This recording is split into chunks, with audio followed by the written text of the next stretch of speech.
So, ito yung pump down na tinatawag nila, guys. Subukan natin tanggalin yung pressure, ha. Tingnan mo kung nabubuhay siya. So, tanggalin natin yung pressure.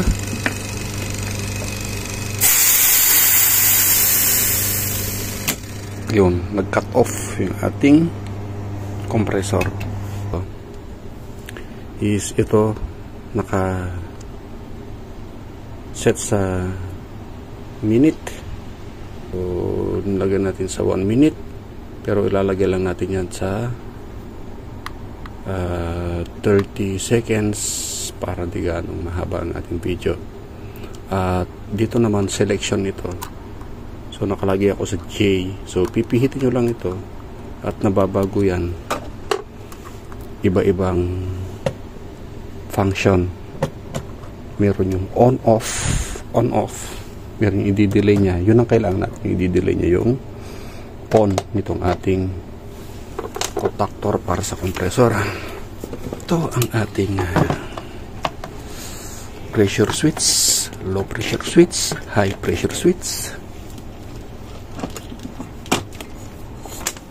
At itong timer na to, i-connect natin sa ating pressure switch. Babalik yan, guys, at iwa-wiring naman natin dito sa ating 95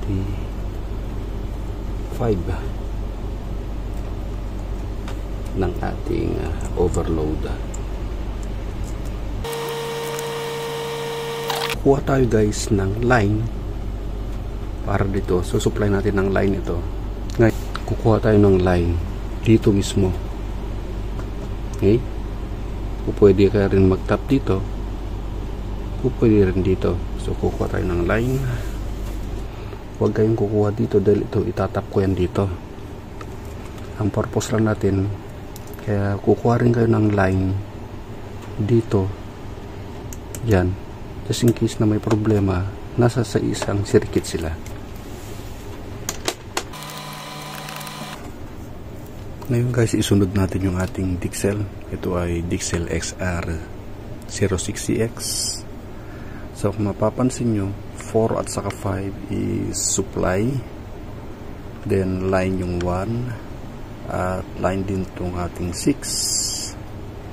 So, itong 4 ang gagawin nating line. At ito ang ating pang parallel. So, ito magiging line natin. Lagyan natin diyan at higpitan natin. Then, susupplyin din natin yung kanyang number 4.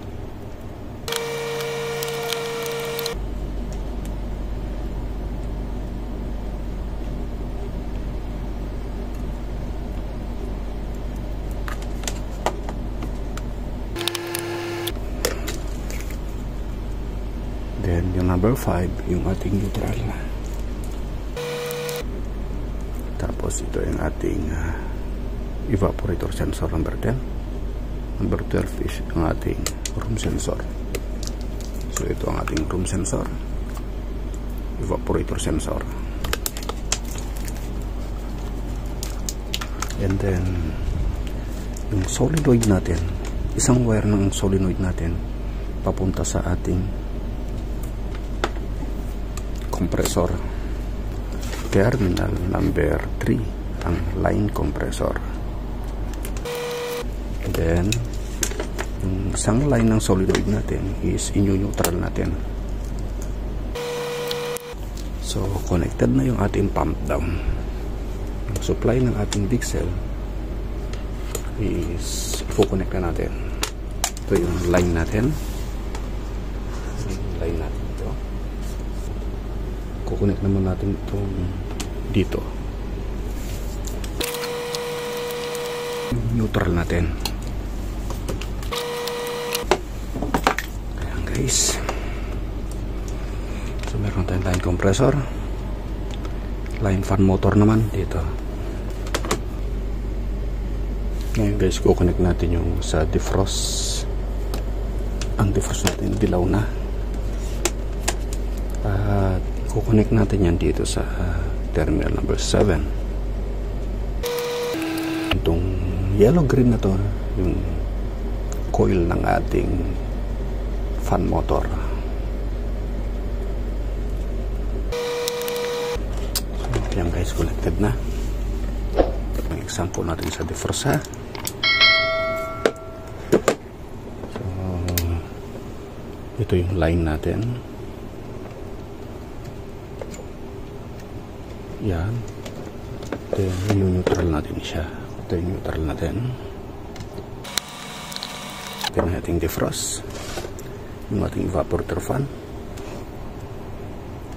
Ito yung line natin. Compressor na may kasama ng condenser fan. So ito guys, i-explain ko lang sa inyo ito.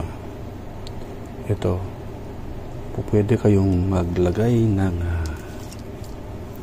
light dito. Yan. Tapos i-neutral nyo lang.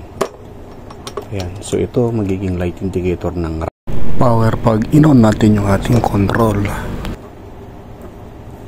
Pag gusto nyo na may trip, sasama nyo yan dito, susupply nyo yung isa dyan, yan, susupplyan nyo, then yung isa naman magiging trip. Ito, ilagay nyo dito at i-neutral nyo ulit. Here's how to install trip light indicator. We're just supplying one of this terminal.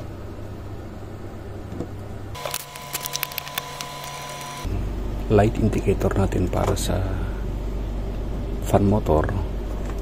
Pwede natin yung ilagay dito guys. Line neutral. Pwede na dyan. Loob ng walk-in natin na ilaw. So usually hanggang 3 ang ini-install. So depende sa laki ha. So itong na-wire natin ito yung light switch. Pwede naman natin siyang ilagay dito. So, ito ang magiging load nito. Control, yung pixel natin, at saka itong light switch. So, ito po pwede nyong gawing load ng mga heater para naka-iisa sila. Pwede ko na sana yan itap dito. Pero, kawawa naman ito. Ito. So, dito natin siya itap. Ito yung wire nya, lagay natin dito.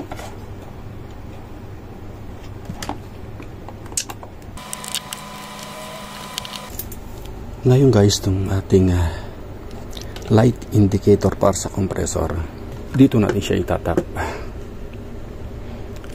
Yan. So pag nag-send ng signal yung ating solenoid valve, matitrigger ito. So dyan natin itatap.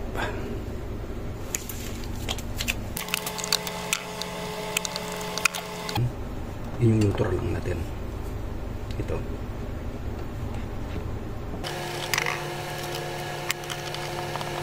Ito yung load natin para sa heated vent, pipe heater, at saka frame heater. So ito yon. So linagyan lang natin ng maglalagay tayo ng load para naman sa crankcase heater. So ito, ang crankcase heater kasi once na nag-engage ang ating compressor, hindi ito gagana. Pag patay ang ating compressor, gagana ang load natin para sa crankcase heater. So, ito ang second option natin na pwede natin paglagyan. Dito tayo maglalagay. So, ito yung kanyang normally close, normally open. So, pag engage ng ating compressor, ito yung magsasend ng signal mula sa control. At yan ang magbabato ng signal natin. So, ito yung kanyang live. So, dito natin siya lalagay. Yan. Para dyan siya. Abangan nyo ang part 3 dahil nag-exceed na naman tayo sa 10 minutes.